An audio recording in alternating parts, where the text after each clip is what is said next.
आप ठीक कह रहे हैं। ये जो सिटीजनशिप अमेंडमेंट एक्ट है, अब तो एक्ट हो गया क्योंकि राष्ट्रपति ने सिग्नेचर भी कर दिए हैं।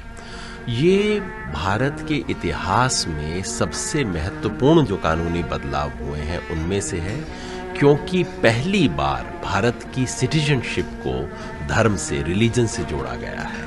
और ये एक तरह से हमारे देश का जो सेकुलर कैरेक्टर है उसको बदलने वाली घटना है।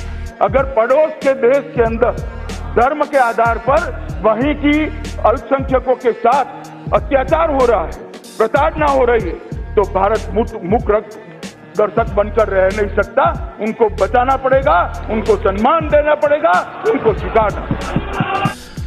अगर सरकार ये कहे कि हमारे पड़ोस में लोग प्रताड़ित हो रहे हैं, तरह तरह से परसिक्यूट हो रहे हैं, और भारत उन परसिक्यूटेड लोगों के लिए शरण स्थली होगा, मुझे कोई एतराज नहीं। सिर्फ एतराज ही नहीं होगा, मैं तो सलाम करूंगा। क्योंकि आपको याद होगा स्वामी विवेकानंद जब शिकागो में गए थे, उन्होंने अपने एड्रेस में क्या कहा था? स्वामी विवेकानंद ने कहा था, मैं उस धर्म का प्रतिनिधि हूं जिसने दूसरे धर्मों का सच स्वीकार किया है। मैं उस देश का प्रतिनिधि हूं जिसने जिसको जरूरत हुई उसे शरण दिया है। अगर ये सरकार की नीति होती है तो कोई दिक्कत नहीं है, वो तो कमाल की चीज होगी। यही तो भारत की स्पिरिट है, लेकिन ये नहीं है। आप समझिए क्या कह रहे हैं। पहले कह रहे हैं शरण देंगे, लेकिन सिर्फ 3 देश के लोगों को, पाकिस्तान, अफगानिस्तान, बांग्लादेश। क्यों भाई, ये 3 क्यों? बाउंड्री लगने के लिए अफगानिस्तान से बाउंड्री लगती है, लेकिन म्यांमार से लगती है, चीन से लगती है, नेपाल से लगती है, वो क्यों नहीं? सिर्फ इसलिए इशारा ले दे के सिर्फ ये लगता है कि ये 3 मुस्लिम डोमिनेटेड देश हैं, इसलिए आप पिक कर रहे हैं। श्रीलंका से आए तमिल भारत में सबसे बड़े शरणार्थी समूह हैं। 3 दशकों से वे नागरिकता का इंतजार कर रहे हैं। इस कानून में म्यांमार के सताए गए रोहिंग्या का जिक्र नहीं है, जिन्हें संयुक्त राष्ट्र ने दुनिया का सबसे प्रताड़ित अल्पसंख्यक कहा है। यह कानून पाकिस्तान में अहमदिया, हजारा और बांग्लादेश में बिहारी मुसलमानों की यातना को नजरअंदाज करता है। इन समुदायों को बाहर रखना बताता है कि सरकार भेदभाव करती है। ये एमनेस्टी इंटरनेशनल का बयान है। किसकी चिंता कर रहे हैं? पाकिस्तान से?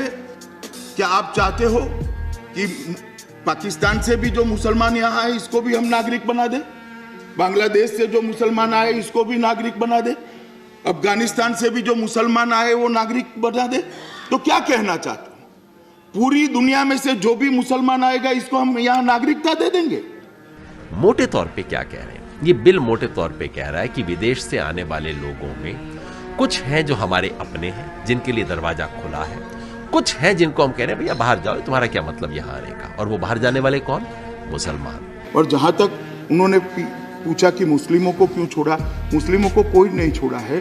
मुस्लिम वहां धार्मिक रूप से प्रताड़ना इन पर हो ही नहीं सकती, क्योंकि वो इस्लामिक कंट्री है। और अगर आप सिर्फ पाकिस्तान और अफगानिस्तान की भी बात करें, वहां पर भी मुसलमानों के वो संप्रदाय हैं जिनको रिलीजियस तरीके से प्रताड़ित किया जा रहा है, उनके लिए क्यों नहीं दिल खोल रहे? बिल्कुल सही कहा जो हमारे बलूच के रिप्रेजेंटेटिव हैं। वहां ह्यूमन राइट वायलेशन या एट्रोसिटी नहीं हो रहा है, वहां जीनोसाइड हो रहा है, मास मर्डर और मास किलिंग हो रहा है।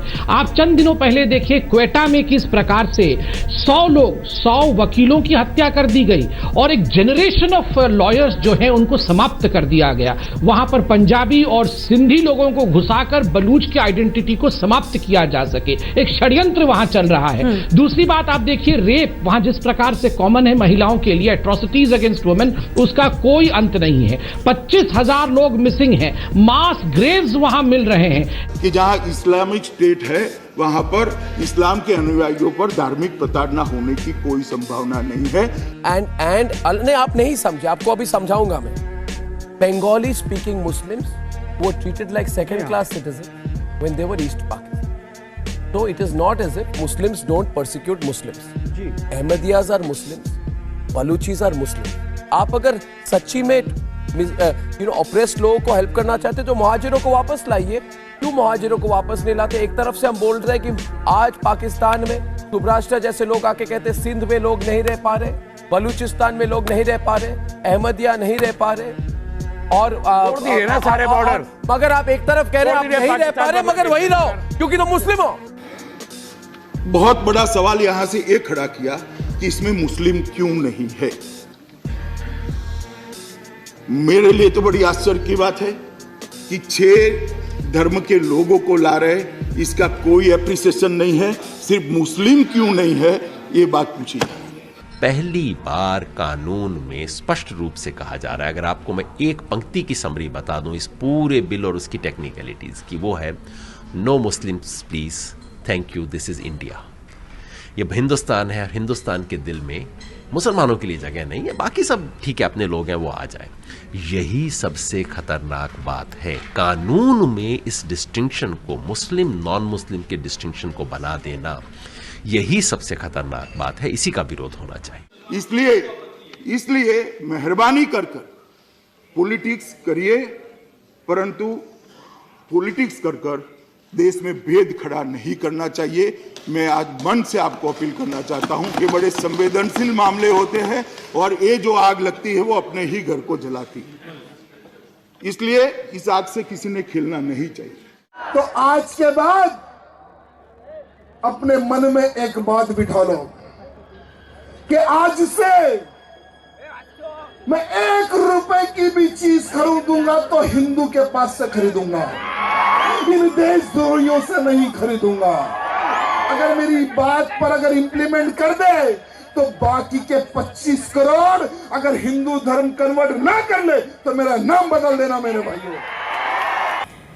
नरेंद्र मोदी का हिंदुस्तान के मुसलमानों से रिश्ता क्या है? मुसलमान बीजेपी पर भरोसा क्यों नहीं कर पाता है? क्या वजह है?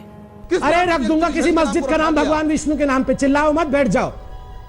और दूसरी बात तो ये है कि मुसलमान तो देश के अंदर रहना नहीं चाहिए, बांग्लादेश या पाकिस्तान जाएं, यहाँ क्या काम है उनका? अखंड हिंदू राष्ट्र, अखंड हिंदू राष्ट्र, अखंड हिंदू राष्ट्र। मैं इस चीज को सच में समझना चाहती हूँ और दिल से समझना चाहती हूँ। मेरा मंत्र है सबका साथ सबका विकास। सवाल यही कि अगर योगी आदित्यनाथ उत्तर प्रदेश के नए नवेले मुख्यमंत्री पहले ही इंटरव्यू में ये कहते हैं कि हिंदू राष्ट्र की अवधारणा कहीं गलत नहीं है, कि जिस दिन आरएसएस की साधना का 100 वर्ष पूरा होगा, भारत हिंदू राष्ट्र घोषित होगा। और जो भी व्यक्ति अखंड हिंदू राष्ट्र के बीच में आएगा उसका नामो निशान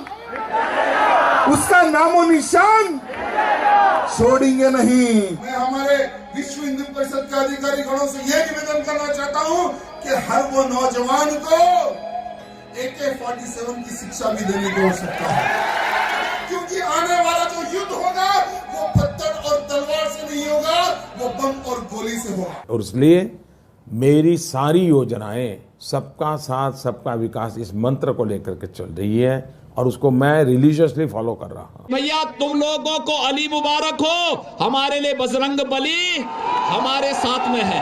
ये आपको तय करना है कि दिल्ली में राम जादव की सरकार बनेगी या हराम जादव की सरकार बनेगी, आपको स्वयं फैसला करना है। इसलिए मेरे भाइयों, भारत के लोगों, कुछ लोगों, निर्णय कर लेना, इस्लाम जीतेगा कि भगवान जीतेगा। इस देश में इतने सारे मुसलमान हैं, कोई भेदभाव नहीं होता है, सब जी रहे हैं। कब तक मूर्ख बनाओगे माइनॉरिटी को? इतने भोले बन गए, इतने अनजान बन गए।